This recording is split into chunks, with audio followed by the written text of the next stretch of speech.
उत्तर प्रदेश के ऊर्जा मंत्री ए के शर्मा नगरीय निकाय निदेशालय पहुंचे हैं। यहां पर उन्होंने नगरीय क्षेत्रों में निवेश से संबंधित 4 कंपनियों के साथ एमओयू भी साइन किया। मंत्री ने संभव पोर्टल के माध्यम से जन सुनवाई भी की है। इसके साथ ही उन्होंने लोगों की समस्याएं सुनी, निराकरण के निर्देश दिए। कि नगर विकास मंत्री द्वारा आज कई कार्यों को आज यहाँ ओपनिंग की गई थी। उसमें क्या कुछ कार्य थे सर? आज कुछ कई गाड़ियों को आपने हरी झंडी भी दिखाई, कई एमओयू भी साइन किए गए थे, तो क्या कुछ कार्यक्रम रहा आज?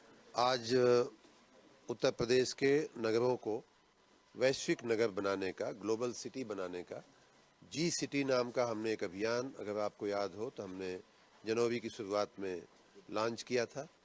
उस जी सिटी कार्यक्रम में विशेष रूप से 3-4 चीज़ों का हमारा विशेष ध्यान था। पहला था दैनिक सफाई, सामान्य सुंदरता को बढ़ाना, सुशोभन करना, चौराहों को, पार्कों को, सड़कों को कैसे हम सुंदर बनावें। उसके साथ 3 विशेष कार्य हमने करने का ठाना था।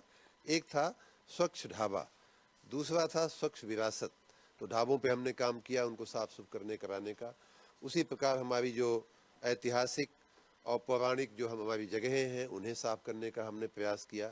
उसी कड़ी में एक और अभियान था 10 तक। 10 तक का मतलब ये है कि हर घर में, हर परिवार में, हर प्रतिष्ठान में जा कर के हमारा प्रयास है कि उस प्रतिष्ठान का, उस घर का, उस परिवार का, उस घर का कचरा जो है वो गीला कचरा, साफ कचरा अलग अलग हो करके 10 बजे तक बाहर आ जाए और 10 बजे तक में हमारे कर्मचारी जा करके उसे उठा लें। तो इसलिए 10 तक करके एक कार्यक्रम हम लोगों ने चलाया है, जिसकी गाड़ियां प्रचार करने के लिए और कलेक्शन के लिए जो गाड़ियां होती हैं उनको आज हमने रवाना भी किया हरी झंडी दिखाते हुए।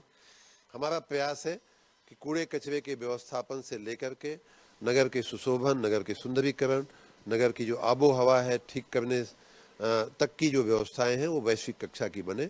और हमारे राज्य में खास करके जब इस महीने में जब हमारे यहाँ ग्लोबल इन्वेस्टर समिट हो रही है, G20 जैसी महत्वाकांक्षी महत्वपूर्ण बैठकें हो रही हैं माननीय प्रधानमंत्री जी के आशीर्वाद से, तो हमारे नगर वैश्विक कक्षा के बने, उसमें आने वाले लोगों को वैश्विक अनुभव हो, इस तरह का हमारा प्रयास। शिकायतों को लेकर भी आपने निस्तारण किया, कई जिलों में नगर आयुक्त से बात हुई है, तो किन शिकायतों को सबसे ज्यादा?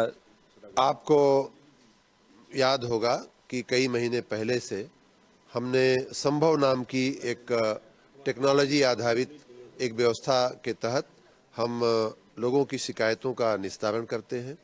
उसमें 3 स्तर पे शिकायतों का निस्तारण करने की व्यवस्था हमने की है। पहला स्तर है नगर निकाय के स्तर पे।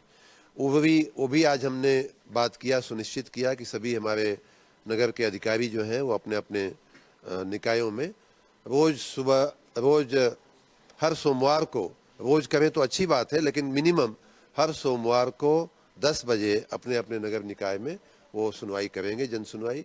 उसकी व्यवस्था हमने किया हुआ है। उसी प्रकार नगर निगमों में मंगलवार को सुनवाई की व्यवस्था किया हुआ है।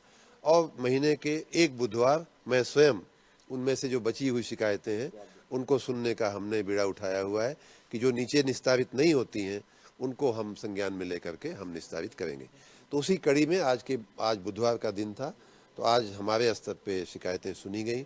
आपको बता दूं कि पूरा जो लैंडस्केप है इंफॉर्मेशन का, उसमें उस पूरी सारी इंफॉर्मेशन को हम स्कैन करते हैं। अभी जैसे आज की ही शिकायतों में एक महिला थी जिन्होंने बनारस में पानी, सीवर का और पीने का पानी मिक्स होने, लीकेज होने की शिकायत माननीय प्रधानमंत्री जी के पोर्टल पे किया था।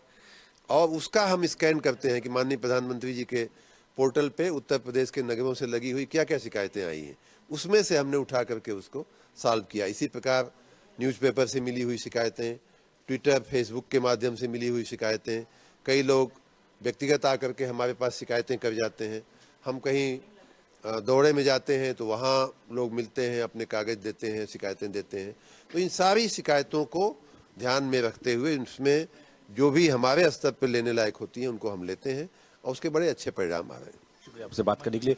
तो ये थे हमारे पास सरकार के नगर विकास मंत्री ए के शर्मा जी, जो नगर को किस तरह से सुरक्षित रख रहे हैं और कैसे सुंदरता बनानी है, इन सब विषयों में लगातार कार्यक्रम कर रहे हैं।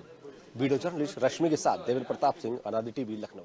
नगर की सुंदरता को लेकर किस तरीके से बनाना है और कैसे उसको बरकरार रखना है, इस विषय में आपको बता दें महानिदेशक नेहा जी हमारे साथ मौजूद है। मैम, आज नगर विकास मंत्री जी कार्यक्रम में उपस्थित रहे, कार्यक्रम का क्या कुछ मुख्य उद्देश्य रहा इसमें?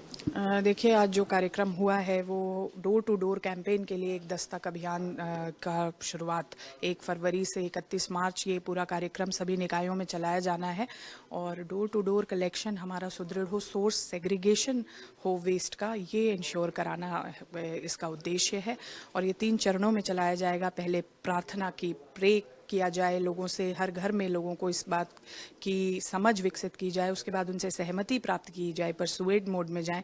और जब लोग नहीं, अगर कुछ रेजिस्टेंट रह जाते हैं तो पेनलाइज का भी एक मोड इस पूरे अभियान में रखा गया है। अभियान की सफलता और ना सफलता पर भी कुछ विचार किए जाएंगे, ये भी नोटिस किया जाए किस तरह से हमारा अभियान सफल हुआ है? इसको सभी निकायों को एक सूचीबद्ध किया जा रहा है और हम लोगों ने एक टेम्पलेट भी विकसित किया है जिसमें कुछ निकाय जो हैं जो अच्छा प्रदर्शन नहीं कर रहे हैं उनके लिए भी हम लोग यहाँ से किस तरह की दंडात्मक कार्रवाई की जाएगी ये भी देख रहे हैं। तो एक कॉम्पिटिटिव एज भी रखना आवश्यक है। लेकिन समीक्षा के दौरान हम लोग का लगातार यही फोकस है कि अल्टीमेटली गोल सोर्स सेग्रीगेशन और डोर टू डोर कलेक्शन जो है उसी से अचीव हो सकता है। स्वच्छता के प्रति जो इस कार्यक्रम की ये एक नींव आधारित कार्यक्रम है पूरी स्वच्छता का, तो मुझे लगता है कि इसमें हर ही निकाय जो है वो अपनी जो भूमिका है उसको अच्छी तरह समझ रहा है और आगे करने के लिए प्रतिबद्ध है। शुक्रिया बात करने के लिए। तो ये थी हमारे साथ नेहा जी जिन्होंने कार्यक्रम को कैसे सफल बनाना है इन सब चीज़ों विचार विमर्श पूरा कर रखा हुआ है, पूरा इनका बायोडाटा भी तैयार कर रखा हुआ है। लेकिन देखना ये होगा कि नगर विकास इस सुंदरता को कैसे बरकरार रखता है। वीडियो जर्नलिस्ट रश्मि के साथ देवेंद्र प्रताप सिंह, अनादि टीवी, लखनऊ। सरकार के